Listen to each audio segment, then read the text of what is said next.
ସଂପ୍ରସାରଣ କରାଯାଇଛି। ମୂଲ୍ୟାୟନ ମଧ୍ୟ ଭୁଲ ହୋଇଛି। 100 କୋଟିର ସମ୍ପତ୍ତିକୁ 12 କୋଟିରେ ଦିଆଯାଇଛି।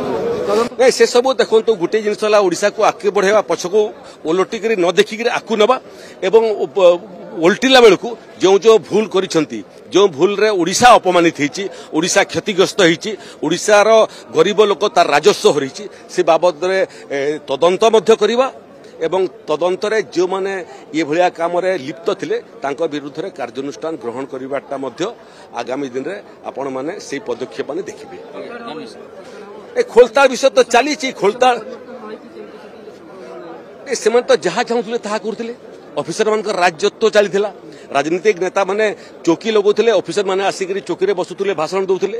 ତେଣୁ ଯେତେ ଭୁଲ କରିଛନ୍ତି ଏବଂ ଜ୍ଞାତବାସରେ ଭୁଲ କରିଛନ୍ତି, ଜାଣି ଜାଣିକରି ଭୁଲ କରିଛନ୍ତି ଏବଂ ଓଡ଼ିଶାକୁ କ୍ଷତିରେ ପକାଇଛନ୍ତି ସେମାନେ ତ ଆଗାମୀ ଦିନରେ ଦଣ୍ଡ ପାଇବେ, ଏଥିରେ ସନ୍ଦେହ ନାହିଁ। ସଂପ୍ରସାରଣ କରାଯାଇଛି।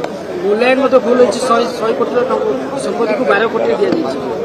ନାଇଁ ସେ ସବୁ ଦେଖନ୍ତୁ ଗୋटे ଜିନିଷ ହେଲା ଓଡ଼ିଶାକୁ ଆଗକେ ବଢ଼ାଇବା ପଛକୁ ଓଲଟିକିରି ନ ଦେଖିକିରି ଆଗକୁ ନେବା ଏବଂ ଓଲଟିଲା ବେଳକୁ ଯେଉଁ ଭୁଲ କରିଛନ୍ତି ଯେଉଁ ଭୁଲରେ ଓଡ଼ିଶା ଅପମାନିତ ହେଇଛି ଓଡ଼ିଶା କ୍ଷତିଗ୍ରସ୍ତ ହେଇଛି ଓଡ଼ିଶାର ଗରିବ ଲୋକ ତାର ରାଜସ୍ୱ ହରାଇଛି ସେ ବାବଦରେ ତଦନ୍ତ ମଧ୍ୟ କରିବା ଏବଂ ତଦନ୍ତରେ ଯେଉଁମାନେ ଏଭଳିଆ କାମରେ ଲିପ୍ତ ଥିଲେ ତାଙ୍କ ବିରୁଦ୍ଧରେ କାର୍ଯ୍ୟାନୁଷ୍ଠାନ ଗ୍ରହଣ କରିବାଟା ମଧ୍ୟ ଆଗାମୀ ଦିନରେ ଆପଣମାନେ ସେହି ପଦକ୍ଷେପ ଦେଖିବେ।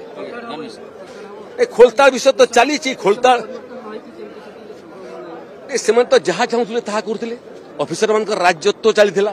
ରାଜନୈତିକ ନେତା ମାନେ ଚୌକି ଲଗାଉଥିଲେ, ଅଫିସର ମାନେ ଆସିକରି ଚୌକିରେ ବସୁଥିଲେ, ଭାଷଣ ଦେଉଥିଲେ।